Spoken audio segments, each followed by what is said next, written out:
Hello बेटा, good morning. हम इससे पहले बात कर रहे थे आपके ethical aspect of psychological testing की। पार्ट 2 आप लोगों को मिल चुका है। अब हम बात करेंगे पार्ट 3 की, क्योंकि आपके 2 पार्ट में ये कंप्लीट नहीं हो पा रहा था, तो पार्ट 3 भी हमको बनाना पड़ रहा है। यहाँ आपके हम लोगों ने इससे पहले जो बात की थी वहाँ पे कि कैसे हमको मोटिवेट करना है सब्जेक्ट को मोटिवेट करने के बाद हमारी इसके बाद की जो नैतिकता बनती है, सबसे मूल है ये कि हम अपने जो सब्जेक्ट है उसके साथ कैसे रेपापोर्ट स्थापित करते हैं, कैसे संबंध स्थापित करते हैं। संबंध कैसे स्थापित करें, ये सबसे बड़ी समस्या होती है, क्योंकि जो प्रयोगात्मक परिस्थिति है उसके अनुसार हमें अपनी सूझबूझ का ध्यान रखना होता है। साथ ही ऐसे बालक जो छोटे हैं या शर्मीले हैं, उनमें चंचलता अधिक है या अस्थिर मन स्थिति है, तो ये सब जो समस्याएं हैं, इन समस्याओं का ध्यान हमको रखते हुए अपने सब्जेक्ट के साथ काफ़ी सौहार्दपूर्ण संबंध स्थापित करना पड़ता है। और ये संबंध ऐसे हों जहाँ प्रेमपूर्ण हो और सहानुभूतिपूर्ण हो, तभी वो सब्जेक्ट हमारे टेस्टिंग में हमको सपोर्ट करेगा। अगर ऐसे बालक हैं जो आपके कंपटीशन फाइट करने वाले हैं, तो उनमें अगर 2-3 या आपके सब्जेक्ट होंगे, कहने का अर्थ है अगर ग्रुप टेस्टिंग कर रहे हैं तो उनमें मैक्सिमम कंपटीशन की जो भावना होती है वो आने लगती है। तो उनके साथ ऐसे रैपोर्ट स्थापित करना चाहिए जिससे कि वो आपको समझ सके, साथ ही वो आपके उन संबंधों का वो सम्मान कर सके। तो यहाँ आपको अपने सब्जेक्ट के साथ ऐसे संबंध स्थापित करने, ऐसे रेपापोर्ट तैयार करना है कि वो आपको सपोर्ट करे और बिना उसकी मानसिक भावनाओं को क्षति पहुँचाए या किसी प्रकार का उसे मानसिक आघात दिए। साथ ही discipline to be taking by the test user, यहाँ सबसे बड़ी बात है। तो जो आप डिसीज़न ले रहे हैं उसका तो इफ़ेक्ट ज़ाहिर सी बात है कि पड़ेगा, क्योंकि परीक्षण के प्रशासन से संबंधित कई कई बातें होती हैं जो आपके मैनुअल में लिखा भी होता है। ऐसी परिस्थिति में कभी कभी परीक्षक को सेल्फ डिसीजन भी लेना पड़ता है। जैसे कभी कभी इस समय की जो टाइमिंग है, आपकी अवधि है, वो आपके मैनुअल में अगर नहीं लिखा हुआ है तो ये सेल्फ डिसीजन आपको लेना होगा। तो आपको ये टेस्ट एडमिनिस्ट्रेट करने से पहले ही उसकी समय की जो अवधि है उसको निश्चित कर देना चाहिए। साथ ही आवश्यकता से अगर अधिक समय लगने वाला है तो ऐसे परीक्षार्थियों को रोक देना चाहिए। जो परीक्षार्थी आपके समय अधिक ले रहे हैं तो उनको परीक्षण से पहले ही, एडमिनिस्ट्रेट करने से पहले ही रोक देना चाहिए।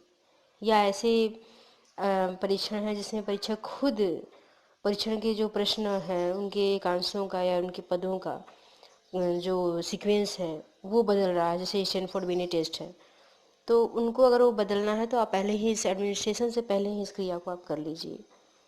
साथ ही परीक्षक को ये भी ध्यान रखना चाहिए कि परीक्षार्थी से कभी भी ज़बरदस्ती प्रेशर दे करके किसी भी क्वेश्चन का या किसी भी एकांश का उत्तर प्राप्त नहीं करना चाहिए। और ये भी ध्यान रखना चाहिए कि ऐसा तो नहीं टू चेक गेसिंग कॉपिंग एंड चीटिंग, कि या जो हमारे प्रयोज्य हैं वो ऐसा तो नहीं कि कहीं चीटिंग कर रहे हैं या गेस कर रहे हैं, क्योंकि कुछ ऐसे प्रश्न होते हैं, एकांश होते हैं जिनका तो परीक्षार्थी उत्तर जानता है, कुछ ऐसे हैं जिसका वो उत्तर नहीं जानता है लेकिन यूं ही गेस करके वो दे देता है आंसर। तो परीक्षार्थी कभी कभी गेस में कभी कभी उन उत्तर जो प्रश्न होते हैं उनका भी सही उत्तर वो दे देता है जिसका वो उत्तर नहीं जानता। तो ऐसी स्थिति से बचने के लिए वह अनुमान के आधार पे करता है। तो ऐसे जो आपके विकल्प हों, या दो दो विकल्प होंगे या दो से अधिक विकल्प होंगे, तो अनुमान के आधार पर मैक्सिमम वो 50% प्रश्नों को सही हल हल कर सकता है या सेलेक्ट कर सकता है, लेकिन 50% जो आपके क्वेश्चन होते हैं उनका उत्तर जो होता है वो गलत ही सेलेक्ट करता है। तो ऐसे जो आपके एकांश हैं जो आपके मल्टीपल चॉइस हैं, जैसे उनके 4 ऑप्शन हो गए, तो वहाँ परीक्षार्थी जो है अनुमान का सहारा जरूर लेता है, गेस करता है। तो वैसी कंडीशन में सिर्फ 25% ही ऐसे आपके मल्टीपल जो क्वेश्चन होते हैं वो सही हो पाते हैं। ये नहीं कि 50% आपके सही हो जाएंगे। तो इसके लिए जो करेक्शन जो फार्मूला है R-W/N-1, इस फार्मूला को हम लोग एडमिनिस्ट्रेट करते हैं। इस फार्मूले से आपके जो एकांश हैं वो पता चल जाते हैं कि उसने कितना सही एकांश किया और कितना उसने गेसिंग की है। तो इस फार्मूला को मैक्सिमम यूज किया जाता है ऐसी कंडीशन में जहाँ पर कि यूज किया जा रहा है गेस, यानी सब्जेक्ट हमारा गेस कर रहा है। तो 25% उसने गेस किया है, तो यहाँ R-W/N-1, तो यहाँ R जो है आपका वो आपके करेक्ट आंसर्स की है, W जो है वो रॉन्ग आंसर से रिलेटेड है, N जो है वो आपका नंबर है। तो इसको जो हम एडमिनिस्ट्रेट करते हैं, ये आप लोगों को मैंने बताया भी था, उसे आप लोग देख लीजिएगा एक बार। तो इसको बताने से इसको एडमिनिस्ट्रेट करने से इस फार्मूले को, वहाँ पे परीक्षार्थी जो अनुमान लगाता है या ऐसे परीक्षार्थी जो काफ़ी निपुण होते हैं अनुमान लगाने में, तो वो लगभग क्वेश्चन ऐसे कर लेते हैं। लेकिन ये फार्मूला एडमिनिस्ट्रेट करने पर इनसे बचा जा सकता है। साथ ही अगर हम बात करें परीक्षार्थियों की, इसमें जैसे उत्तर नहीं दे रहे हैं परीक्षार्थी को, स्पष्ट निर्देश दिए जा रहे हैं कि वे अनुमान के आधार पर प्रश्नों का उत्तर न दें, लेकिन फिर भी वो उसमें से अनुमान लगाते ही हैं, तो ऐसे परीक्षार्थी को पहले से ही इंस्ट्रक्शन दे देना चाहिए कि अगर आप अनुमान लगाते हैं तो आपके अंकों में से, आपके जो प्राप्तांक हैं, जो आपकी स्कोरिंग हुई है, उसमें से नंबर काट लिए जाएंगे। तो इससे संभावना कम हो जाती है। क्लियर है? साथ ही अगर उनकी जो प्रवृत्ति है ऐसे कि कॉपी कर रहे हैं या चीटिंग कर रहे हैं, तो इससे भी बचने के लिए कुछ उपाय हैं। जैसे कि आप जिस रूम में टेस्टिंग एडमिनिस्ट्रेट कर रहे हो, वहाँ हमेशा जो आपका टेस्टर है उसे सतर्क रहना चाहिए। साथ ही परीक्षण का जो वास्तविक उद्देश्य है, हम टेस्ट क्यों एडमिनिस्ट्रेट कर रहे हैं, उसका रियल क्या हमारा पर्पज़ है, वो हमेशा गोपनीय रखना चाहिए। गोपनीयता कभी भी हमें अपने टेस्ट की भंग नहीं करनी चाहिए, क्योंकि जैसे ही गोपनीयता भंग होगी पर जो हमारा सब्जेक्ट है वो धोखा देना शुरू कर देगा। इससे हमारे टेस्ट पर गलत इफेक्ट पड़ सकता है। नेक्स्ट अगर हम बात करें तो गोपनीयता हमको कैसे निर्धारित करनी है। किसी भी व्यक्ति का जो मनोवैज्ञानिक परीक्षण है, चाहे हम उसके व्यक्तित्व का परीक्षण करें, अभिक्षमता का परीक्षण करें, चाहे बुद्धि का परीक्षण करें, किसी भी बारे में हो, उनसे जो प्राप्त आंकड़े के संबंध में अगर हम गोपनीयता बनाए रखना ज़रूरी होता है, अगर हम गोपनीयता नहीं बना रहे हैं तो इससे मनोवैज्ञानिक का जो नैतिक दायित्व है वो भंग हो जाता है। क्योंकि कोई भी टेस्ट हम एडमिनिस्ट्रेट कर रहे हैं तो पर्सन को अगर मालूम हो गया कि हमारी इस व्यक्तित्व का मेजरमेंट किया जाएगा या हमारी अभिक्षमता का मेजरमेंट किया जाएगा या हमारी इंटेलिजेंसी का मेजरमेंट किया जाएगा, तो वहाँ पे पर्सन टेस्ट एडमिनिस्ट्रेट होने के बाद या टेस्ट जैसे ही हो चुका है उसके बाद कभी कभी वो स्ट्रेसफुल हो जाता है। उसे ये फीलिंग आने लगती है कि हमारे बारे में सामने वाला ने सब कुछ जान लिया, तो इस बात को वो सोच सोच करके परेशान हो सकता है। इसलिए कभी भी इसकी गोपनीयता को भंग नहीं करना चाहिए। ये जो मनोवैज्ञानिक टेस्ट एडमिनिस्ट्रेट कर रहा है ये उसका नैतिक दायित्व है कि वो किसी भी हालत में परीक्षण की नैतिकता को और उसकी गोपनीयता को भंग नहीं करना चाहिए। अगर मनोवैज्ञानिक गोपनीयता नहीं बनाएगा तो उसके सामने नैतिकता की समस्या खड़ी हो जाएगी। कई देशों में गोपनीयता भंग करने की स्थिति में मनोवैज्ञानिक के ऊपर कानूनी कार्रवाई भी की जाती है। कुछ आपके जो ये कानून है वो भी उनके ऊपर लागू किए जा रहे हैं कि आप गोपनीयता को भंग न करें। मनोवैज्ञानिक संघ अगर गोपनीयता को बनाए रखने के लिए काफ़ी गंभीर नहीं होता तो इससे जिस सब्जेक्ट पे हम टेस्ट एडमिनिस्ट्रेट कर रहे हैं उस सब्जेक्ट पर इसका गलत प्रभाव पड़ेगा। क्योंकि अगर हम पूर्ण रूप से पारदर्शिता रखेंगे, गोपनीयता नहीं रखेंगे, गोपनीयता भंग कर देंगे, तो वैसी स्थिति में हमारा सब्जेक्ट जो है वो आंतरिक रूप से टूटने लगेगा, क्योंकि उसे लगता है कि मैं अपनी सब कुछ बात बताया आया हूँ, और इस बात को सोच करके वो काफ़ी परेशान हो सकता है। टेस्ट लेने का या टेस्ट हमको एडमिनिस्ट्रेट करने का हमारा पर्पज़ ये कभी नहीं होता कि हम अपने सब्जेक्ट को डिस्टर्ब करें, या हमने टेस्ट एडमिनिस्ट्रेट किया, स्कोरिंग कर ली, और इस बात को लेकर के सब्जेक्ट जो है वो बाहर जा कर के या अपने घर पे जा कर के स्ट्रेसफुल हो जाए, और इस स्ट्रेस का इफ़ेक्ट ऐसा पड़े कि वो पर्सन काफ़ी परेशान हो जाए या किसी मेंटल डिसऑर्डर की कंडीशन में चला जाए, डिप्रेशन में चला जाए। तो ये हमको नहीं करना होता है, इसीलिए इसके लिए कानून बनाए गए हैं कि आप कभी भी नैतिकता को भंग नहीं करेंगे और साथ ही गोपनीयता को भंग नहीं करेंगे। टेस्ट की गोपनीयता अगर भंग हो रही है तो नैतिकता भंग होनी ही है, तो कभी भी हमको इसकी गोपनीयता को भंग नहीं करना चाहिए। क्लियर है? यहाँ अगर कुछ ऐसी भी परिस्थितियाँ होती हैं, मान लीजिए कि हमको गोपनीयता भंग करना ही पड़े, अगर ऐसी परिस्थिति आ गई, तो उसमें ऐसी परिस्थिति है जहाँ गोपनीयता भंग करना बहुत आवश्यक है, तो उसमें जो मनोवैज्ञानिक गोपनीयता भंग कर रहे हैं वहाँ पे से आपकी परिस्थितियों को ध्यान में रख करके उस व्यक्ति से इजाज़त लेनी पड़ती है। यानी अगर कुछ ऐसी परिस्थितियाँ हैं जिसमें व्यक्ति मनोवैज्ञानिकों को गोपनीयता भंग करना पड़ रहा है, तो वहाँ कानूनी कार्रवाई नहीं होती। ये कुछ स्पेसिफिक परिस्थितियाँ हैं, जैसे आपकी परिस्थिति ऐसी हो जिसमें कि व्यक्ति को तात्कालिक किसी प्रकार का खतरा बना हुआ हो, तो वहाँ जो हमारी गोपनीयता है वो गोपनीय आंकड़ों के बारे में, उससे रिलेटेड जो हमने टेस्ट एडमिनिस्ट्रेट किया है व्यक्ति पर, उससे रिलेटेड जो एक्सपर्ट पर्सन है उनसे बात की जा सकती है। सपोज दैट मैंने पर्सनालिटी टेस्ट किया और पर्सन के अंदर कोई मेंटल डिसऑर्डर की कंडीशन हमको दिखाई दी, तो हम उस व्यक्ति को लग रहा है कि मेंटली वो डिस्टर्ब ज़्यादा हो सकता है, या किसी मेंटल डिसऑर्डर का वो ऑलरेडी पेशेंट बन चुका है या बन जाएगा, तो ऐसी कंडीशन में हम गोपनीयता को भंग करेंगे, और अब उसके से जो पर्सनालिटी मेजर किया मैंने, उससे जो रिलेटेड डाटा है उसको हम किसी एक्सपर्ट के पास, जो सब्जेक्टिव एक्सपर्ट है, साइकोलॉजिस्ट है या साइकेट्रिक पर्सन है, हम उसके पास उसके जो स्कोरिंग है उसको भेजेंगे और उस व्यक्ति के बारे में बातचीत करेंगे।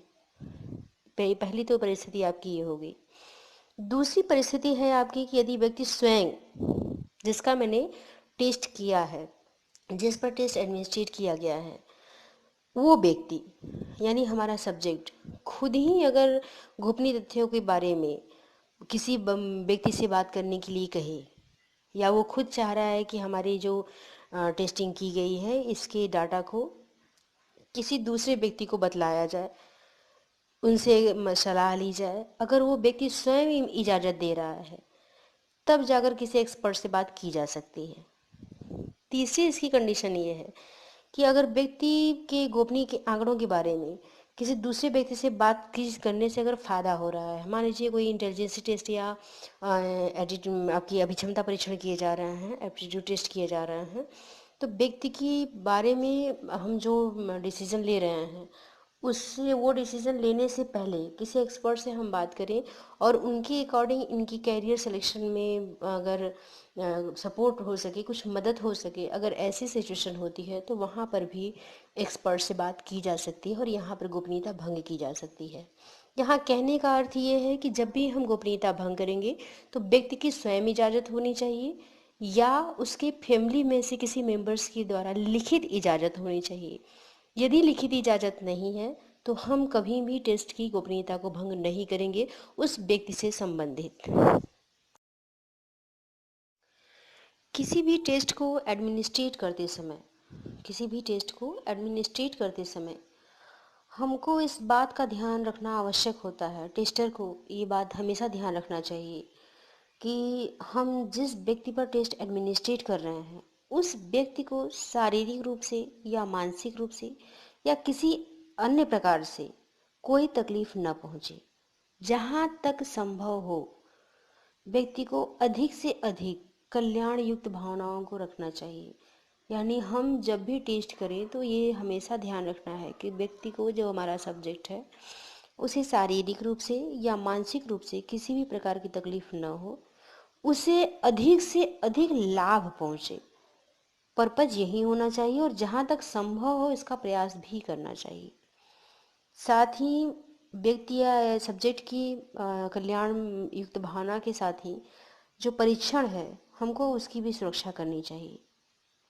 कहने का अर्थ है कि मनोवैज्ञानिकों द्वारा बनाए गए जो अनेक प्रकार के मनोवैज्ञानिक परीक्षण हैं, उनका किसी ये जो आपके टेस्ट हैं, बात करें इन परीक्षणों का जो उपयोग है, उन व्यक्तियों द्वारा नहीं किया जा सकता जिनको उसके बारे में किसी प्रकार की जानकारी नहीं है। जो भी टेस्ट आपके डेवलप किए जाते हैं, किसी साइंटिस्ट के द्वारा, साइकोलॉजिस्ट के द्वारा डेवलप किए जा रहे हैं, तो साइकोलॉजिस्ट के द्वारा ये जो टेस्ट आपके डेवलप किए जा रहे हैं, उसका पर्पस व्यक्ति की कल्याण करना होता है। लेकिन हम उस टेस्ट को हर किसी के हाथों में नहीं दे सकते। जो पर्सन टेस्ट का एक्सपर्ट नहीं है, टेस्ट एडमिनिस्ट्रेट करने में वो सक्षम नहीं है, तो वैसे व्यक्तियों को अगर हम टेस्ट दे दे रहे हैं या वैसा व्यक्ति किसी पर टेस्ट एडमिनिस्ट्रेट कर रहा है, तो वो उसकी पूरी तरीके से स्कोरिंग नहीं कर पाएगा। स्कोरिंग अगर व्यक्ति नहीं कर पा रहा है तो उसका प्रभाव ये पड़ता है कि वो सही ढंग से स्कोरिंग नहीं किया, तो जो सामने वाला सब्जेक्ट है उसके बारे में वो कुछ और ही रिजल्ट आउट करेगा, परिणाम कुछ और प्राप्त होंगे। और अगर वह व्यक्ति जिसने स्कोरिंग सही ढंग से नहीं की है और व्यक्ति को मान लीजिए कि गोपनीयता भंग करता है, उसके बारे में उसको इंस्ट्रक्शन दे देता है कि आपके पर्सनालिटी, मैंने सपोज दैट मैंने आपकी पर्सनालिटी टेस्ट किया, आपकी पर्सनालिटी में ये चीज़ें मुझे नहीं मिली हैं, तो इससे हमारा जो सब्जेक्ट है वो डिस्टर्ब हो सकता है। तो इस बात का हमेशा ध्यान रखना चाहिए कि जब भी किसी टेस्ट का डेवलपमेंट हुआ है या कोई टेस्ट डेवलप किया गया है, तो उसे हमेशा ऐसे पर्सन के हाथों में देना चाहिए, ऐसे व्यक्ति के हाथों में देना चाहिए जो एक्सपर्ट हो और जो उसकी मैनुअल की स्टडी पूर्ण रूप से करके ही टेस्ट एडमिनिस्ट्रेट करे। अगर उसे किसी प्रकार की जानकारी नहीं है, तो वैसी स्थिति में कभी भी किसी थर्ड पर्सन के हाथ में हमें अपने टेस्ट को नहीं सौंपना चाहिए, हैंडओवर नहीं करना चाहिए। क्योंकि इस कंडीशन में जो हमारे मानकीकृत परीक्षण भी होते हैं, वो भी किसी भी अन्य व्यक्ति के साथ पास असुरक्षित छोड़ देना उचित नहीं होता, क्योंकि उस टेस्ट का मिसयूज हो सकता है। तो कभी भी जो स्टैंडर्डाइज हमारे टेस्ट हैं वो किसी भी ऐसे पर व्यक्ति के हाथों में नहीं पहुंचना चाहिए जो व्यक्ति उसकी पूर्ण रूप से जानकारी न रखता हो और वो उसका मिसयूज करता हो।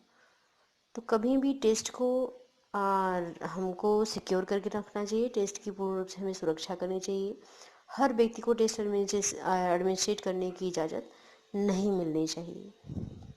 साथ ही जब भी हम कोई टेस्ट एडमिनिस्ट्रेट करते हैं तो स्कोरिंग करेंगे तो फिर उसकी हम एनालिसिस ज़रूर करेंगे।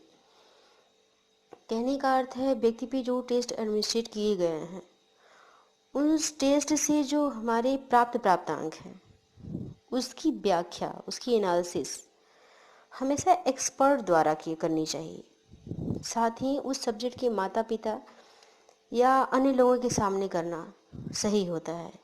टेस्ट अगर एडमिनिस्ट्रेट किया गया तो वो टेस्ट जो स्कोरिंग की जा रही है और उसकी स्कोरिंग की जो आपकी एनालिसिस है, वो हमेशा सब्जेक्ट के सामने होनी चाहिए या उसके पेरेंट्स के सामने होनी चाहिए, जिससे उसका गलत उपयोग न किया जा सके। क्योंकि किसी और व्यक्ति के सामने, किसी अन्य व्यक्ति के सामने अगर उस परीक्षण की व्याख्या की गई या उस व्यक्ति के बारे में जो हमको रिजल्ट मिला है उसकी व्याख्या की गई, तो उस स्थिति में जो परीक्षण है वो तो एडमिनिस्ट्रेट होगा ही, स्कोरिंग भी होगी, लेकिन वो जो व्याख्या की जा रही है किसी व्यक्ति की किसी दूसरे व्यक्ति के सामने, वो करना उचित नहीं होता है। ये साइकोलॉजिस्ट का एक नैतिक कर्तव्य है कि वो जिस व्यक्ति का, जिस सब्जेक्ट का टेस्ट कर रहा है, उस टेस्ट की एनालिसिस, स्कोरिंग जो भी है वो व्यक्ति के स्वयं यानी सब्जेक्ट के सामने करे या उसके पेरेंट्स के सामने करे, वो भी उस व्यक्ति से पूछकर। ये कभी भी व्याख्या, सब्जेक्ट की जो स्कोरिंग है उसकी व्याख्या कभी तीसरे व्यक्ति के सामने नहीं करना होता है। ये उचित नहीं है और ये हमारे साइकोलॉजिकल टेस्टिंग की एक महत्वपूर्ण रूप से कहें तो ये एक तो नैतिकता है जिसे भंग करना आपकी, क्योंकि भंग करने पर ये भी हो सकता है कि जो हमारा सब्जेक्ट है वो लीगल एक्शन ले सकता है। लीगल एक्शन लेने के लिए उसको पूर्ण रूप से अधिकार भी है। अब हम बात करते हैं जो हमारी टेस्ट है उसके प्रकाशन की। कोई भी जो आपके स्टैंडर्डाइज जो साइकोलॉजिकल टेस्ट होते हैं उन परीक्षणों से संबंध जो विज्ञापन होते हैं वो आपके डिस्क्रिप्टिव होंगे और फैक्चुअल होते हैं। तो उनका डिस्क्रिप्टिव और फैक्चुअल होना आवश्यक होता है बोले तो, क्योंकि कभी भी हम जो भी टेस्ट आपके डेवलप कर रहे हैं तो उस टेस्ट को डेवलप करने के बाद टेस्ट की जो रियलेबिलिटी वैलिडिटी है वो देखने के बाद उसकी जो आपकी जो विज्ञापन दिए जा रहे हैं उससे रिलेटेड तो वो आपके डिस्क्रिप्टिव होंगे तो वो ज़्यादा बेटर होंगे, क्योंकि सामने वाला उसको स्टडी करके कुछ उसके बारे में जान पाएगा। साथ ही फैक्टोरियल हो, फैक्चुअल हो, क्योंकि कभी भी हम स्टडी करते हैं तो फैक्ट की देखना चाहते हैं, तथ्यों को जानना चाहते हैं, तो वो तथ्यात्मक होना आवश्यक है। और जब भी हम किसी टेस्ट को एडमिनिस्ट्रेट किए तो डेवलप किए, एडमिनिस्ट्रेट किए, उसकी स्कोरिंग की, एनालिसिस की, तो हमें उसका मूल्यांकन करना भी ज़रूरी हो जाता है। हमारा टेस्ट जो है मैंने एडमिनिस्ट्रेट किया, क्या वह सही है, अच्छा है, नहीं अच्छा है, उसकी कुछ कमियां हैं, तो इन सबको जानने के लिए उसका मूल्यांकन आवश्यक हो जाता है। एक अच्छा परीक्षण, उसमें कुछ गुण होंगे, यानी किसी वस्तु को इसलिए अच्छा कहा जाता है कि उसमें कुछ अच्छे गुण होंगे। टेस्ट को हम अच्छा कहेंगे जिसका मतलब उस टेस्ट में कुछ अच्छे गुण होने ही हैं। कहने का अर्थ है कि यह किसी वस्तु को अच्छा या खराब उसके मान्य गुण या कसौटियों के आधार पर ही कहा जा सकता है। जो उसके गुण होंगे, उसकी जो क्राइटेरिया होगी, उसी के आधार पे हम कहेंगे कि ये टेस्ट अच्छा है, ये टेस्ट बुरा है, ये टेस्ट ऐसा है, ये टेस्ट वैसा है। तो वो हमारे टेस्ट में क्या गुण है ये देखना ज़रूरी हो जाता है। इसी प्रकार किसी शैक्षिक या साइकोलॉजिकल एजुकेशन हो या साइकोलॉजिकल जो टेस्टिंग है वो कितना उत्तम है, कितना अच्छा है, इसका निश्चय उसकी क्राइटेरिया, उसके गुणों के आधार पर ही किया जा सकता है। एक अच्छा परीक्षण उसे कहते हैं जो उन आवश्यकताओं की पूर्ति करता हो। एक अच्छा परीक्षण उसे ही कहा जाएगा जो उन आवश्यकताओं की पूर्ति करता हो जिनसे हम उद्देश्यों को प्राप्त कर लेते हैं, साथ ही जिनको ध्यान में रख करके उसकी रचना की गई है। कहने का अर्थ है कि हम उसी परीक्षण को अच्छा कहेंगे जिसके लिए उस परीक्षण का मैंने निर्माण किया, यानी जिसके लिए मैंने उसको डेवलप किया, वो उसी का मेजरमेंट कर रहा हो। हमारा उद्देश्य, जो हमारा जो पर्पज़ है, टेस्ट एडमिनिस्ट्रेट करेंगे तो कोई पर्पज़ होगा, क्यों मैंने टेस्ट को एडमिनिस्ट्रेट किया, तो टेस्ट को मैंने एडमिनिस्ट्रेट किया तो हमारा कोई उद्देश्य होगा। टेस्ट हमारे उद्देश्यों की पूर्ति करने में सक्षम हो तब तो हम उस टेस्ट को कहेंगे कि ये टेस्ट अच्छा है। अगर मैंने टेस्ट को डेवलप किया, जिसका हम मेजरमेंट करना चाह रहे हैं वो उसका मेजरमेंट नहीं कर पा रहा है, मैंने जिस टेस्ट को एडमिनिस्ट्रेट किया वो टेस्ट आपका रियलेबल नहीं है, वो हमारे पर्पज़ के अकॉर्डिंग नहीं है, तो वैसा टेस्ट जो पर्पज़ के अकॉर्डिंग नहीं है, जिसके लिए मैंने उसका जिसका मेजरमेंट करने के लिए मैंने उसको डेवलप किया, वो उसका मेजरमेंट नहीं कर पा रहा है, तो ऐसे टेस्ट जो होते हैं वो किसी काम के नहीं होते, वो बेकार होते हैं। तो वैसे टेस्ट को हमको कभी अपने पास रखना नहीं चाहिए और ना ही ऐसे टेस्ट को हमको डेवलप करना है। टेस्ट वही अच्छा है कि जिसके लिए उसको बनाया गया है वो उसका मापन करे, हमारे उद्देश्यों की पूर्ति हो सके, साथ ही उसमें कोई ऐसे एकांश न हो जो द्व्यर्थी हो और हमारे सब्जेक्ट को उसका अर्थ न समझ में आए। इन सब चीज़ों को ध्यान में रख करके जब जिस टेस्ट की रचना की जाती है वो टेस्ट सबसे बेस्ट होता है और सबसे अच्छा माना गया है। हम इसे कह सकते हैं कि एक उत्तम परीक्षण, एक अच्छा टेस्ट आवश्यक रूप से जो होता है वो प्रयोजनपूर्ण हो, साथ ही प्रभावीकृत यंत्र हो जो व्यक्ति के व्यवहार की वस्तुनिष्ठता, उसकी व्यापकता के साथ मापन करता हो। इस प्रकार के जो अच्छे परीक्षण होते हैं उनका प्रशासन, उनकी स्कोरिंग, अंकन सरल होता है। ऐसे परीक्षणों की जो विश्वसनीयता होती है, वैधता होती है, उनकी नॉर्म्स होते हैं, वो आपके सही होते हैं। यानी वो आपका डिफरेंशियल भी निकालने की क्षमता रखता है, जिसमें विभेदन करने की शक्तियाँ जो होती हैं विद्यमान होती हैं। यानी एक अच्छा परीक्षण वही है जिसका प्रशासन सरल हो। पहली चीज़ क्या होगी? एडमिनिस्ट्रेशन, प्रशासन सरल हो, उसकी स्कोरिंग, अंकन जो है वो सरल हो, परीक्षण की जो विश्वसनीयता है वो बनी रहे। हम चाहे जितनी बार उस टेस्ट को एडमिनिस्ट्रेट करें, रिजल्ट हमेशा एक ही जैसा आना चाहिए, तब तो वो रियलेबल है, विश्वसनीय है। उस टेस्ट को जिस चीज़ का मेजरमेंट करने के लिए डेवलप किया गया वो उसी का मेजरमेंट कर रहा हो, वो उसके जो नाम्स हों वो निश्चित हों, स्टैंडर्डाइज टेस्ट हो। और साथ ही अगर सपोज दैट मैंने 2 ग्रुप बनाए और 2 ग्रुप में डिफरेंशियल हमको निकालने हैं, तो वो इंडिविजुअल डिफरेंसेस निकालने में या 2 पर्सन में जो इंडिविजुअल डिफरेंसेस है वो निकालने में अगर वो टेस्ट सक्षम है, तो तब जाके हम कहेंगे कि ये मेरा टेस्ट जो है वो अच्छा है। अच्छा नहीं, बहुत अच्छा है। तो इतने गुण आपके अच्छे टेस्ट में होने आवश्यक। हम अगर अच्छे परीक्षण की बात करें तो एक अच्छा परीक्षण जो है वो प्रयोजनपूर्ण होता है, उद्देश्यपूर्ण होता है। साथ ही परीक्षण जो मानव व्यवहार को वस्तुनिष्ठता एवं व्यापकता के साथ मेजरमेंट कर रहा हो, तो उस परीक्षण को हम अच्छा कह सकते हैं। साथ ही परीक्षण ऐसा होना चाहिए जिसका एडमिनिस्ट्रेशन, जिसका प्रशासन जो है वो सरल हो। परीक्षण जो है वो स्कोरिंग की निगाह से भी, फलांकन की दृष्टि से भी सुगम होना चाहिए, सरल होना चाहिए। ऐसा ना हो कि हम उसकी स्कोरिंग न कर पाएँ या स्कोरिंग काफ़ी टफ हो, क्योंकि जिस टेस्ट की अगर हम स्कोरिंग अगर टफ है तो उसे किसी एक्सपर्ट के द्वारा ही कराया जा सकता है, और हर समय एक्सपर्ट अवेलेबल हो ये पॉसिबल नहीं होता। तो वैसी कंडीशन में स्कोरिंग सरल हो और एडमिनिस्ट्रेशन सरल हो तो वो टेस्ट आपका अच्छा माना जाता है। टेस्ट का सबसे मुख्य गुण विश्वसनीयता और वैधता, ये दोनों तो होना ही चाहिए। अगर टेस्ट में हमारी रियलेबिलिटी नहीं है, वैलिडिटी नहीं है, यानी जितनी बार हम टेस्ट एडमिनिस्ट्रेट कर रहे हैं, जितनी बार स्कोरिंग कर रहे हैं, उसका रिजल्ट उतनी बार उतनी अलग अलग आ रहे हैं, या जिसके लिए हमने टेस्ट को एडमिनिस्ट्रेट किया, जिसके लिए मैंने टेस्ट डेवलप किया, टेस्ट उसका मेजरमेंट नहीं कर पा रहा है, तो वो टेस्ट आपके वैलिड नहीं होंगे। तो टेस्ट की सबसे बड़ा कहें गुण जो है वो उसकी वस्तुनिष्ठता, उसकी वैधता और उसकी विश्वसनीयता होती है।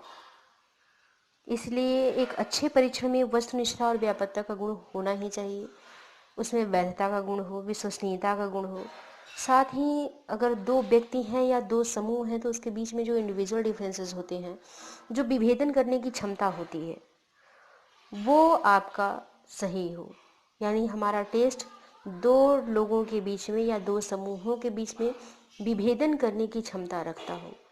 अगर ये क्षमता हमारे उस टेस्ट में नहीं है, हमारे टेस्ट में अगर विभेदन करने की क्षमता नहीं है, तो इसका मतलब कि मेरा टेस्ट रियलेबल नहीं है, वैलिड नहीं है, उसमें सब्जेक्टिविटी नहीं है। और ऐसे टेस्ट को का अगर हम स्टैंडर्डाइज देखें तो स्टैंडर्ड भी उसका डाउन हो गया, यानी वो उसका नाउंस भी क्लियर नहीं होगा। तो ऐसे टेस्ट जो होते हैं वो नहीं होने चाहिए। आपके टेस्ट का सबसे बड़ा अवगुण हो जाता है या सबसे बड़ा दोष हो जाता है, क्योंकि टेस्ट जब भी एडमिनिस्ट्रेट करेंगे तो उसमें आपकी विश्वसनीयता, वैधता, वस्तुनिष्ठता, व्यापकता और विभेदनकारिता ये होना ही चाहिए, हर हाल में होना चाहिए। यहाँ कुछ ऐसे टेस्ट होते हैं जिनकी क्राइटेरिया है, it means criteria of good taste. तो ऐसी क्राइटेरिया जो होती है आपकी 2 तरीके की होती है। एक अच्छे परीक्षण की जो क्राइटेरिया है उसे 2 तरीके से मेजर किया गया है। पहला है उसमें एक अच्छे परीक्षण की जो है उत्तम परीक्षण की व्यवहारिक कसौटियाँ, और दूसरा है उत्तम परीक्षण की तकनीकी कसौटियाँ। उसमें कुछ में तो व्यावहारिकता होनी चाहिए, कुछ में आपकी तकनीकी होनी चाहिए। यहाँ अगर हम व्यवहारिक कसौटियों की बात करें तो आपका जो टेस्ट है वो पर्पजिव हो। एक अच्छे जो परीक्षण होते हैं उनके कुछ निश्चित उद्देश्य होते हैं जिन्हें प्राप्त करना, एक्वायर करना बहुत ज़रूरी होता है। तो परीक्षण के उद्देश्यों की जो पृष्ठभूमि है उसमें ये देखना चाहिए कि परीक्षण से उसके जो पूर्व निर्धारित उद्देश्य हैं क्या उनकी पूर्ति हो रही है। अगर हाँ, तो इसका मतलब कि परीक्षण हमारा उद्देश्यपूर्ण है। साथ ही व्यापकता। अब आप कहेंगे व्यापकता क्या होती है? व्यापकता का अर्थ है किसी परीक्षण में पाठ्यक्रम से अधिक अंशों का समावेश किया गया हो। परीक्षण में पाठ्यक्रम के केवल कुछ ही अंशों को अगर महत्व दिया जा रहा है तो इसका मतलब कि परीक्षण में व्यापकता नहीं है, बल्कि विषय के संपूर्ण पाठ्यक्रम को महत्व हम देते हुए अगर सभी अंशों या पदों का हम चयन करके परीक्षण का निर्माण कर रहे हैं तो इसका मतलब कि हमारा परीक्षण जो है वो व्यापकता है उसमें। कहने का अर्थ है कि परीक्षण को संपूर्ण रूप से पाठ्यक्रम का प्रतिनिधित्व करना चाहिए। परीक्षण हमारा ऐसा हो जो संपूर्ण रूप से जो हमारा पाठ्यक्रम है उसका प्रतिनिधित्व करे। जितना अधिक कोई परीक्षण किसी पाठ्यक्रम का या उसके अंशों का या उसके क्षेत्रों से संबंधित होता है वह उतना ही व्यापक होता है।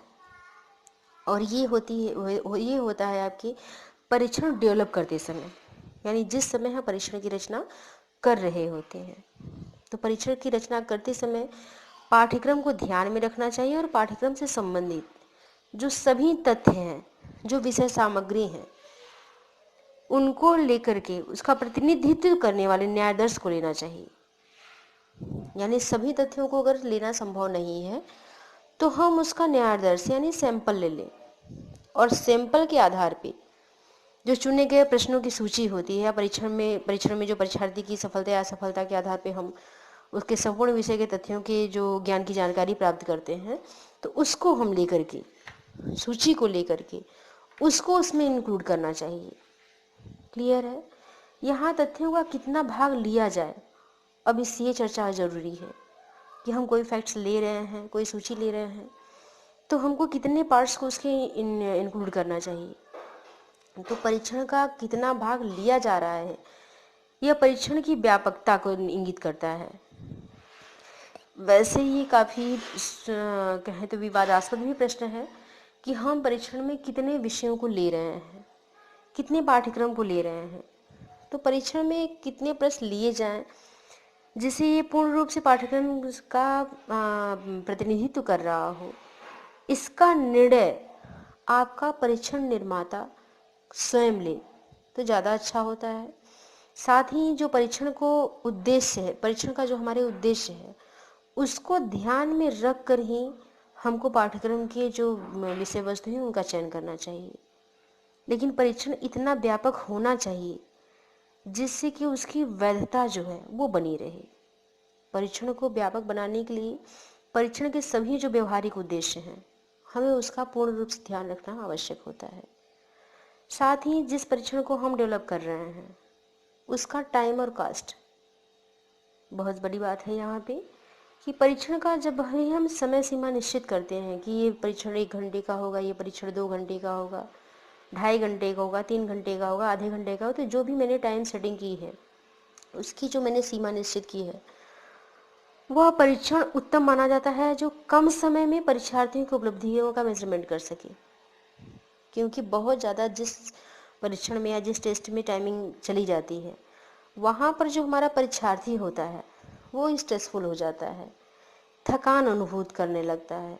ऐसी स्थिति में जो परीक्षण है हमारा वो कहें तो रियलेबिलिटी उसकी समाप्त होने लगती है क्योंकि परीक्षार्थी थका हुआ है और थकने की स्थिति में वो पूरी तरीके से परीक्षण के प्रत्येक प्रश्नों का वो उत्तर जो है वो नहीं दे पाता।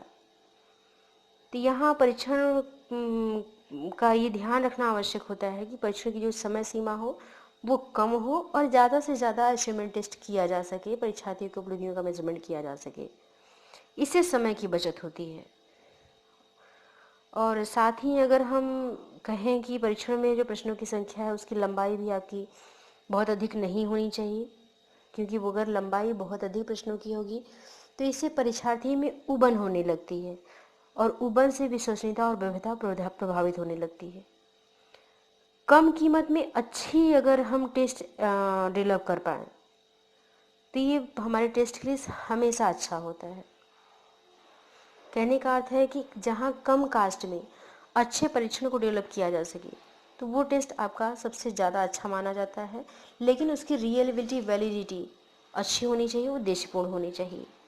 साथ ही परीक्षण का जो आपका, अभी मैंने कुछ ही समय पहले कहा कि इसकी जो टेस्टिंग है उसमें आपकी स्कोरिंग, उसका एडमिनिस्ट्रेशन, स्कोरिंग को जो एनालिसिस किया जा रहा है वो तो ये सब आपका सरल होना चाहिए, क्योंकि इससे परीक्षण का समय, उसका कास्ट, उसकी सरलता, ये सब एक अच्छे परीक्षण के गुण होते हैं।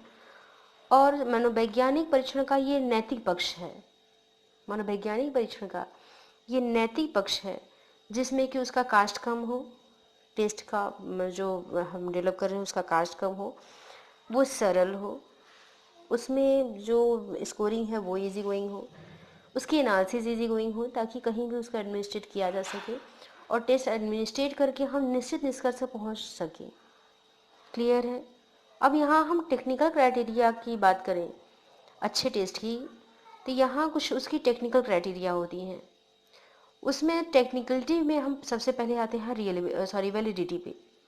वैलिडिटी ये बहुत बड़ी चीज़ है। इसमें किसी भी टेस्ट की अगर हम वैधता की बात करें तो इस बात पर निर्भर करता है कि उसमें कितनी सत्यता है, वह वस्तु का मापन कैसे कर रही है, जिसके मापन के उद्देश्य से उसका निर्माण किया गया, अगर वह उसका मापन कर रही है टेस्ट हमारी, तो वो हमारी वैलिड होगी।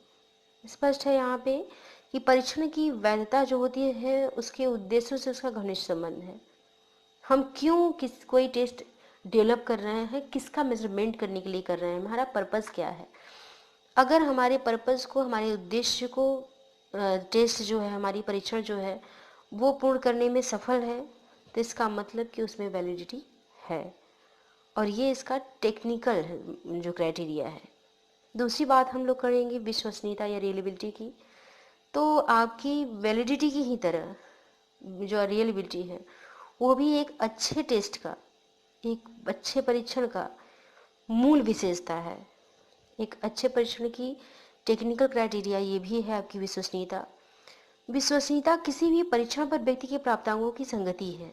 कहने का अर्थ है कि यदि एक व्यक्ति की परीक्षा किसी परीक्षण पर बार बार ली जाए और बार बार व्यक्ति का एक समान प्राप्तांक हो, उसने जो स्कोरिंग अर्जित की है, जो प्राप्तांक उसने प्राप्त किया है वो एक ही जैसा हो, तब जाकर हम कहेंगे कि परीक्षण हमारा विश्वसनीय है। यहाँ बस ध्यान रखना है देश काल परिस्थिति, समय भी वही हो, आपकी जो प्लेस है वो भी वही हो और सब्जेक्ट भी वही हो, तो वहाँ पर आपका जब भी परीक्षण एडमिनिस्ट्रेट किया जाएगा रिजल्ट वही आएगा। हाँ, रिजल्ट पे, परिणाम पर अगर कुछ प्रभावित कर रहा है तो देश काल परिस्थिति के अतिरिक्त व्यक्ति की मानसिक दशा, हम जिस समय व्यक्ति पर टेस्ट एडमिनिस्ट्रेट कर रहे हैं क्या उसकी मनः स्थिति अच्छी है। अगर मनः स्थिति व्यक्ति की काफ़ी अच्छी है तो उस स्थिति में हम टेस्ट एडमिनिस्ट्रेट करेंगे तो रिजल्ट हमारा वैसा ही आएगा।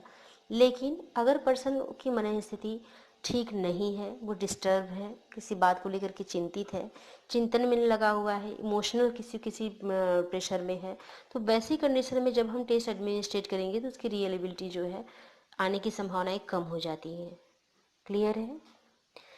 आगे हम बात करेंगे ऑब्जेक्टिविटी की।